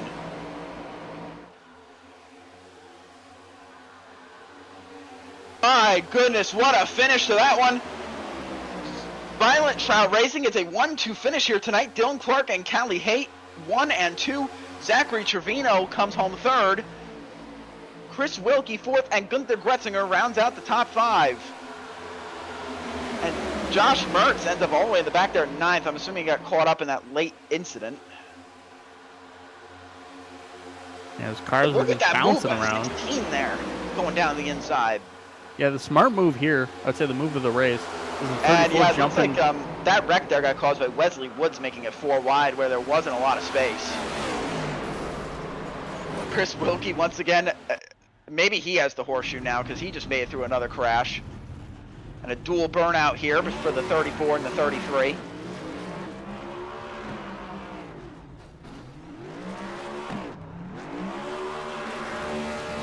Yeah, I think the move of the race there was the 34 jumping and getting a little bit of the draft from the 16 and then able to slingshot around the outside. So good drafting presence by the 34. Absolutely. He definitely wasn't the dominant car all night, but he kept it up front. He kept his nose clean. And Dylan Clark wins race number 4 of the season. Again, on 4 very different tracks, which is quite impressive. Got to put yourself at the right place at the right time, like I said. Yeah, we were looking for most of this race. It looked like we were going to see a new winner, especially on that last lap there. That 16 Zach Trevino looked like he had a shot, but Clark, once again, just proves that this is his series to race, and he gets it done once again.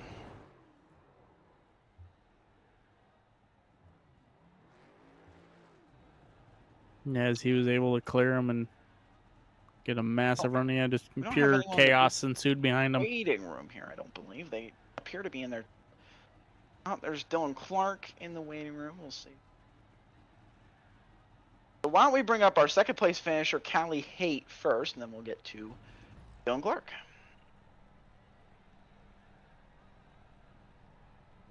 Hello, Callie. This is Ethan and Cody in the ASM booth. You got us? Well, Callie, your first run in the OSRL Cup Series, and you got a second place finish, and you, as your team finishes 1-2. Just take me through your race as a whole there.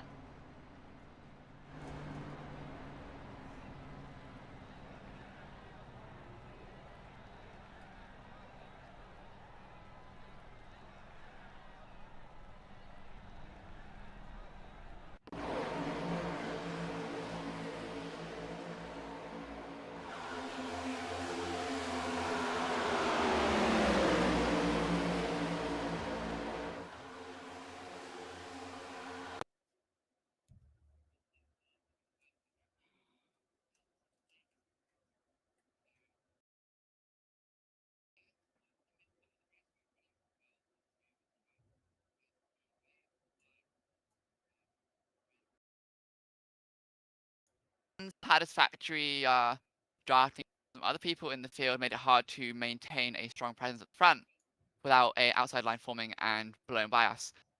So I'm happy with how I ran today. I think this is not an undeserved finish, but it was entirely luck. Absolutely. I feel like part of Talladega is just getting all the cards to fall your way, especially on a track like this. Cody Erdmann, you have any questions here for our second place finisher? Yeah, with you being teammates with the 3040, do you guys kind of have a game plan going into tonight on, hey, make sure to kind of push the 34 out front, or was it just whoever can get out front and get the win? So obviously I have, this is my first start. I have no points. I'm not going to make the playoffs. So a win would have been nice just for bragging rights, just for a little bit of a confidence boost. But Dylan taking home the bag would have been a more ideal situation, which is what happened tonight. As for strategy during the race, we didn't really have much other than just surviving. Over those first two cautions made us very wary of the people we were around, and crossing off names as we figured out who we could trust and who we couldn't trust. It became a very short list very quickly. But come I think just after the stage, we were contemplating fuel strategy to accommodate a third green white checker. While we weren't expecting it, the odds of it happening were not low. We got 2/3 of the way into that 3 green white checker limit, so it wasn't a bad strategy in the end. Clark had a lot less fuel than I did, as I came in for an earlier stop to damage. So the initial plan for coming up to run the the length of the 3 green white checkers worked out fine, worked out really. Well, that's fantastic, Al. You ran a great race all night. Definitely made teamwork be the dream work there between you and the 34. Anyone you'd like to thank here for your second place performance? So I want to thank. Can I thank another league? Sure, go ahead. So I want to thank people that run the HL League. They're who I run with on Monday nights. I'm here in the OSRL League primarily just for seat time, just to improve my own experience with these cars. I don't run them too often. So they're the guys I run with on a weekly basis. Monday nights, I want to thank all the people that I run with on my main team, Vallee Motorsports and Lady Liberty Motorsports under the Gibney Racing Division banner. Everyone in there, I know a lot about what I'm doing. I know a lot about plate racing from one guy in particular, Joshua Sosi. Without him, I wouldn't be in this position tonight because I couldn't plate race worth a damn until he showed me the ropes. So anyone involved in my team over at HTL, anyone that races HTL that's watching tonight, and commentary booth here tonight. thanks to all of them and to Clark. Thank you, Cal. It was a pleasure having you up here. We hope to see you here at OSRL in the future. Congratulations on your second place finish. Thank you very much. All right, that was Callie Haight in the 33 with a second place run. Why don't we bring up our third place finisher here, Zachary Trevino, up to the the ASM booth. Zachary, this is Cody and Ethan in the ASM booth. You got us? Yep, I got you. Well, Cody, you had a phenomenal final run there. You started the green-white checker there, the second green-white checker, 14th. Managed to get all the way up to the lead before just barely losing a nail biter there at the end. Just take me through that final green-white checker there, how you were able to get up to the front.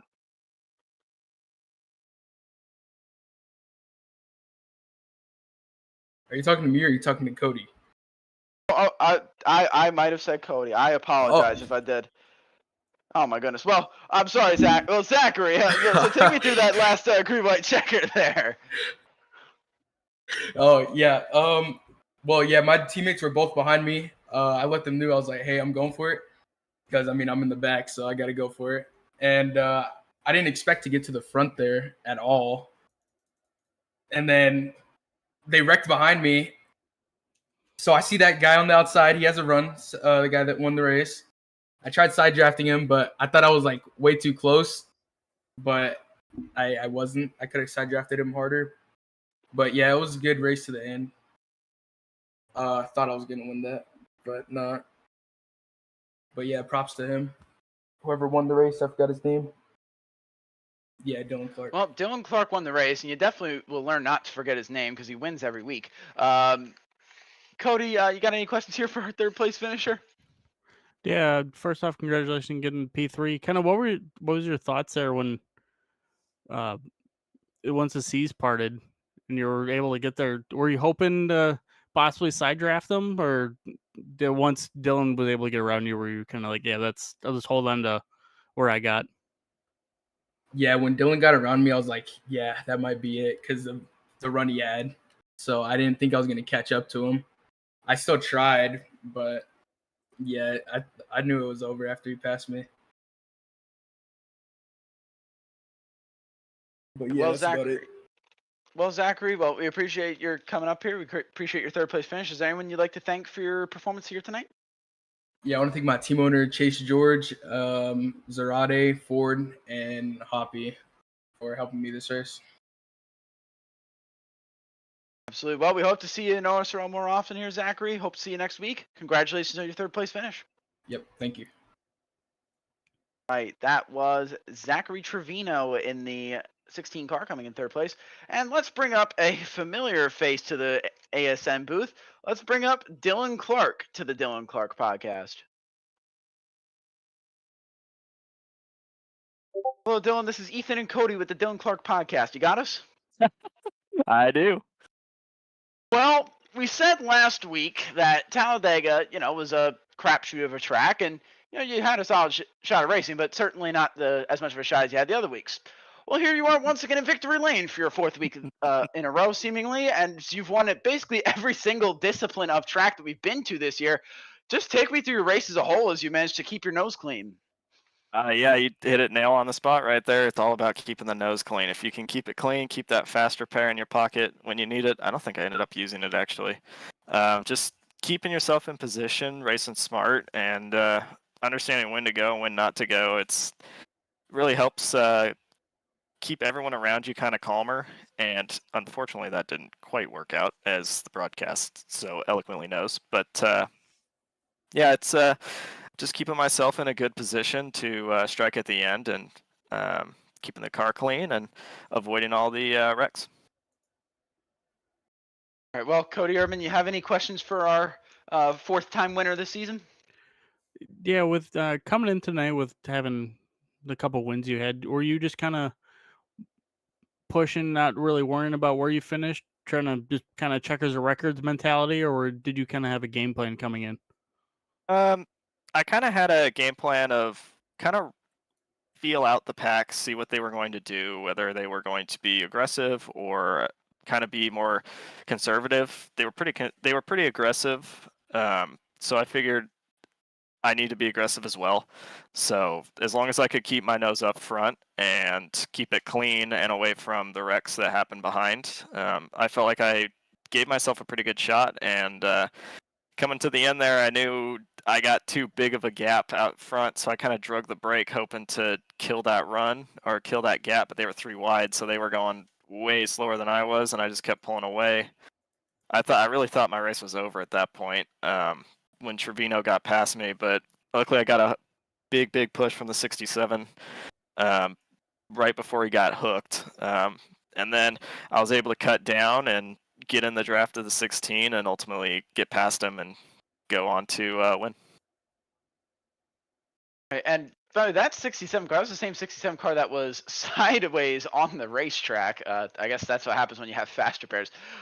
Anyone you'd like to thank for your 4th win of the season here, Dylan?